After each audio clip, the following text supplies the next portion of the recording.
Hello, warmest greetings from Susan Hillis, and I'm thrilled that you all have interest in learning more about safeguarding practices.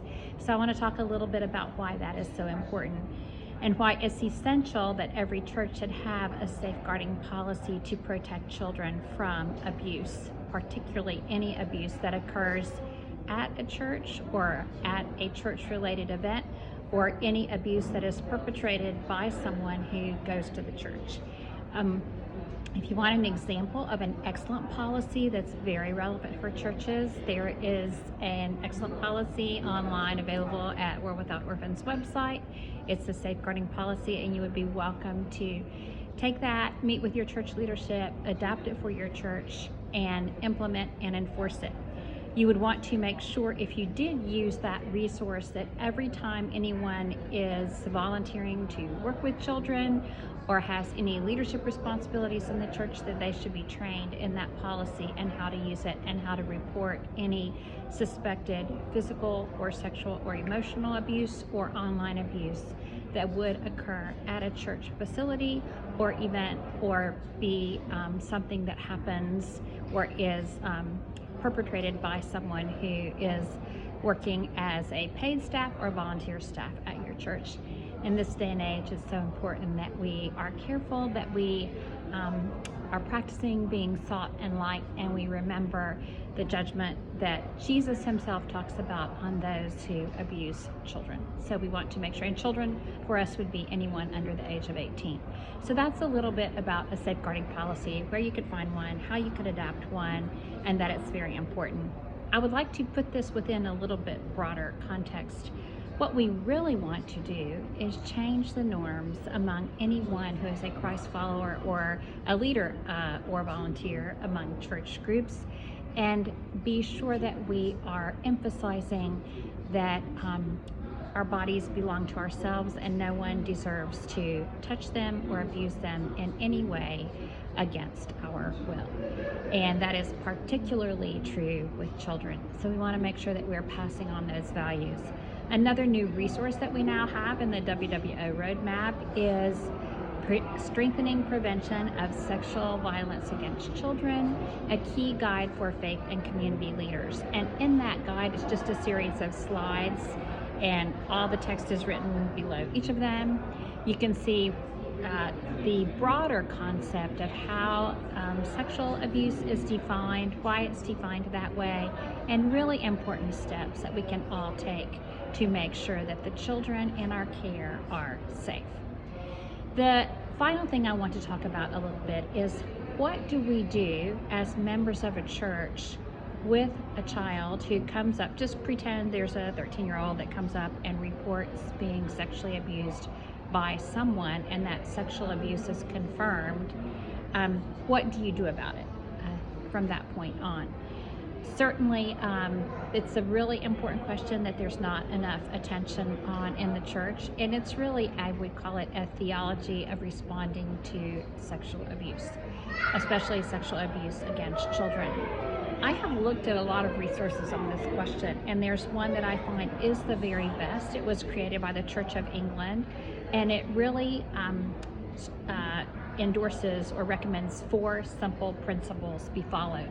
The number 1 principle is believe the child. When children come forth and say that some type of abuse has occurred, it is almost always true.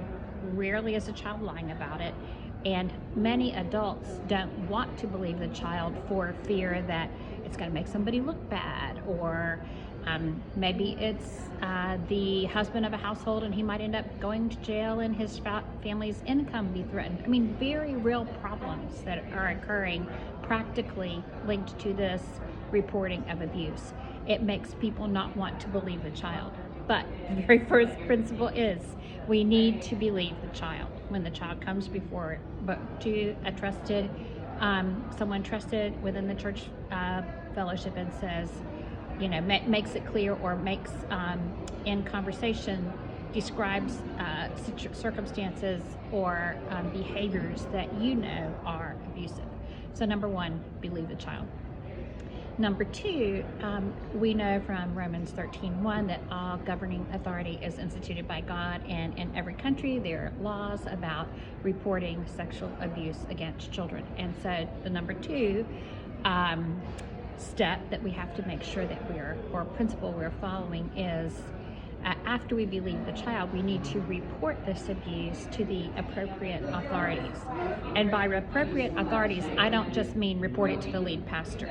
I mean report it to the governing authorities, and do this after you have, it's legally required in most countries, especially for someone in positions of authority, to report suspected abuse.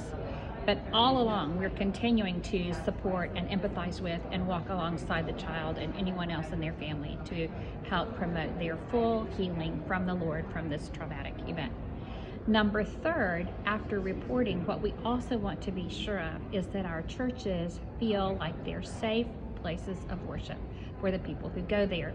And there are often challenges if, for example, an uncle is convicted of being sexually abusive towards a child or a young person, then there can be discomfort. Say that the uncle is, for some reason, in a given country, not put in jail, but given an official warning or fine.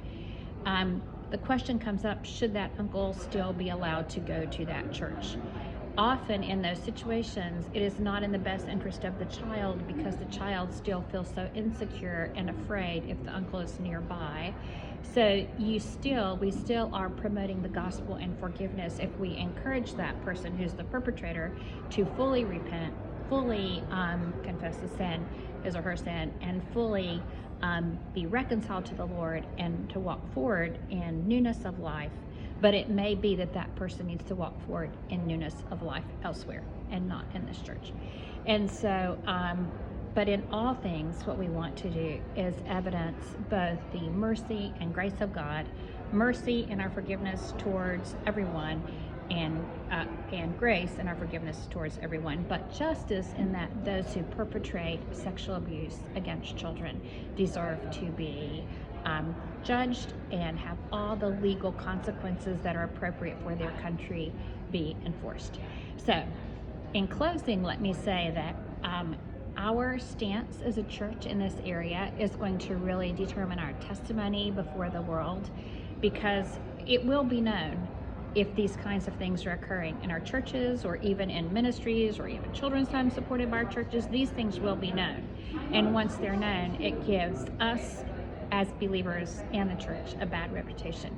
Therefore, it is paramount of utmost importance for the child that they are protected, because Jesus puts them into our care to protect them, and for the witness and trust that the church has before our community and city and country and the world, for us to, of all people, have integrity in the way that we are addressing this issue. Thank you very much. Thank you.